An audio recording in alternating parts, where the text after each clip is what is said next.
Curtis Visa, the head coach of the Vancouver Island Raiders, joining me live from practice tonight as he gets set to hit the field with his Raiders group. And as they head into a Week 9 matchup, taking on the Okanagan Sun on the road. Dominic Abassi here for the BCFC. And Coach, as we always do, let's start with the recap. What did you see? Yeah. What are the takeaways from a tough loss at home against the Rebels last weekend? Oh, man, we didn't show up till about the fourth quarter. 8 fumbles. I don't know what, any football game where you can fumble 8 times and find a way to win.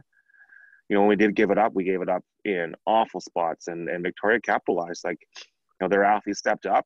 They sound game, but as a whole, we just didn't show up again, and that's a bit worrisome going the back stretch here. But this has been a good couple of days of practice. We're bounce back, and we've had some meetings with key guys and how our attitudes are playing a part and finding ways to kind of pick each other up mentally and go forward. Yeah, you talk about picking guys up mentally and having those kind of hard talks and looks in the mirror. I don't think that's uncommon in a season, Coach. And I mean, you've been around a lot of seasons too, just like me. You need that almost sometimes. Hey, that wake-up call around week 7 or 8. Oh man, looking at the grand scheme, we need a kick in the ass. It came in a loss, and I keep saying, we're learning lots of things. Are we learning lots of things?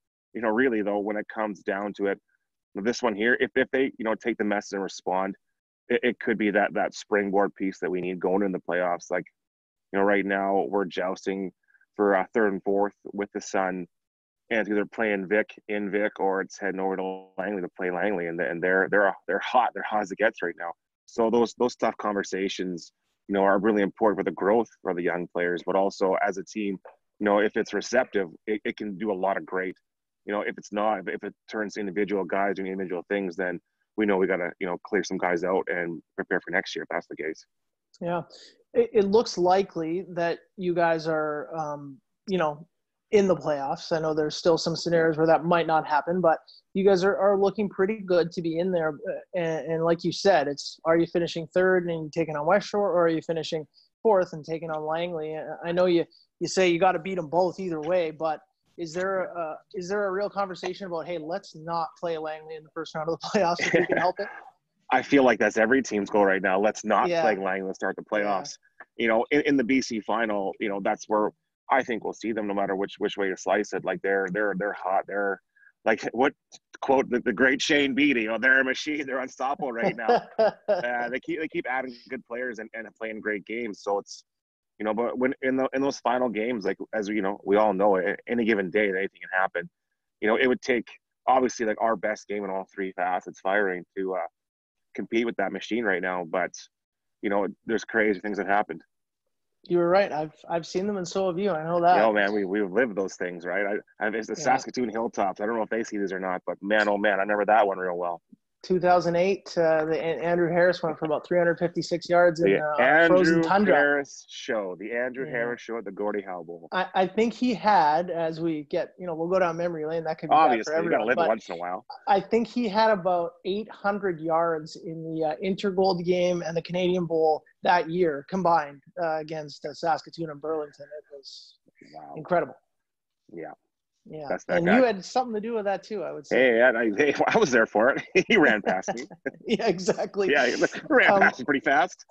Coach, how hard is it? I hate to bring it up, but to lose twice to the Rebels in one season, that can't sit well with you. Oh, Dom. Yeah, I was showing you my gray. If we get real close, that's my gray beard in there. And it definitely obviously stings. That's something, the rivalry that's has been around for a long time, that piece. I got to come to terms with it.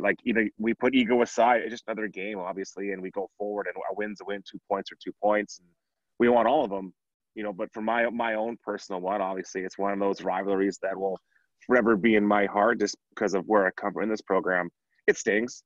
It's been bugging me all week. I'll say it all out. But, going forward, to beat us, hopefully we see him again, obviously. That's our scenario. And to beat us 3 times in 1 year, man, that could be my year right there. So, that could be your career, Coach. Yeah, that could be the career. That could be it. I might be giving you my whistle next. I'll call you over. Hey, Dauber, this is for you, buddy. Take this one and we'll go.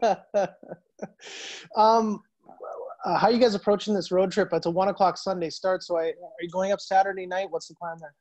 Yeah, we're gonna head up actually Saturday morning. We're gonna head over and make a couple stops along the way that we traditionally have, and get the guys early enough for a good dinner, chance to rest, get some meeting time in, get the legs loose.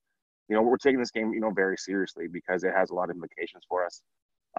So heading up to Kelowna, we'll be staying there, and then we should be fresh for heading the Apple Bowl on Sunday.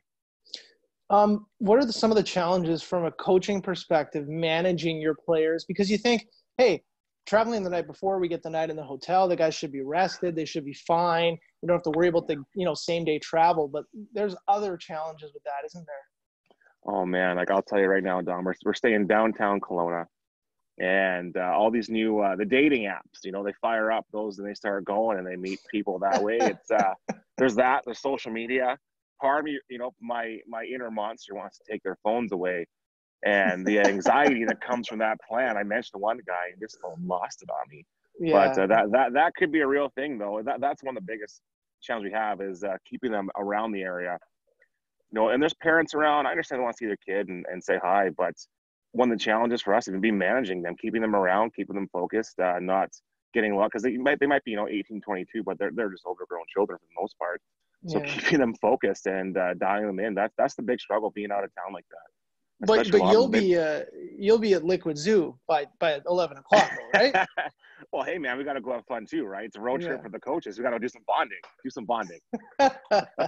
Curtis, I appreciate this, man. Safe travels for your group and best of luck. Hey, thanks, Dummer. Thanks. Okay.